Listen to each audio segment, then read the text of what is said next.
Oui, cette journée arrive chaque année et c'est ce lieu qui est consacré à cette journée et nous participions normalement et nombreux.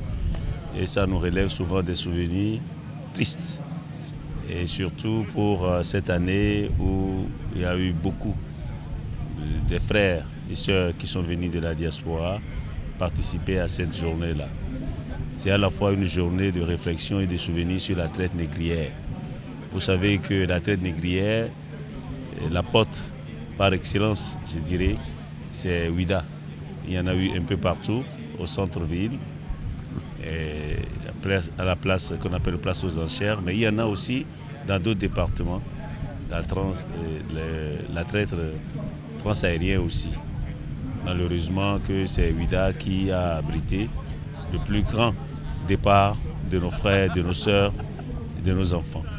C'est souvent triste et c'est une journée, je ne dirais pas de joie, de souvenirs, mais également de tristesse. C'est un grand jour, en ce sens que tout ce que nous avons dit aujourd'hui est nécessaire. Il faut multiplier cette journée, faire en sorte que beaucoup plus de personnes soient informées de tout ce que nous avons dit aujourd'hui. Parce qu'aujourd'hui, que l'on le veuille, non, ce n'est plus un choix. Le retour à nos valeurs est une nécessité tangible. C'est une nécessité dont on ne peut plus s'éloigner.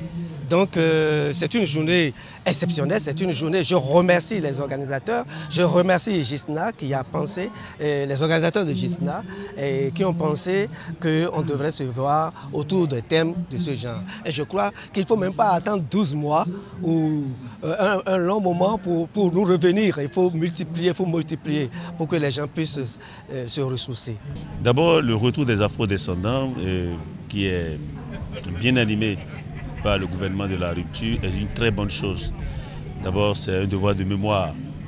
Et nos parents qui sont de l'autre côté de l'Atlantique ont besoin de venir et ils venaient à compte-gouttes. Maintenant, c'est officiel qu'ils doivent venir normalement et qu'ils peuvent avoir aussi la nationalité. Ce que ça peut apporter, ça donne un peu plus de visibilité à notre pays. Sur le plan économique, c'est énorme. Vous imaginez tout ce monde qui doit se déplacer vers le Bénin en général, je ne dirais pas Ouida, vers le Bénin en général, doit booster notre économie. Et donc ça, c'est très important et je félicite le gouvernement pour ça. Nos ancêtres avaient une connaissance inouïe de l'utilisation, c'est-à-dire de la maîtrise des armes. Et ils avaient mis en place des mécanismes de gestion de la mémoire.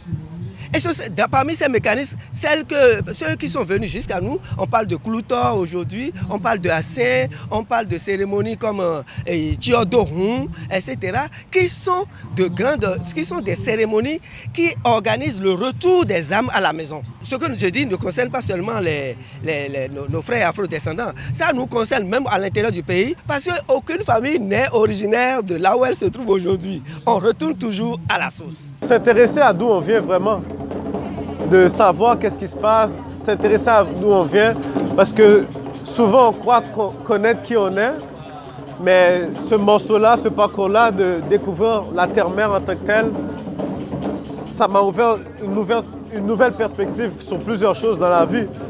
Alors j'invite les afro-descendants à s'intéresser à leur culture, leur histoire et leurs racines surtout.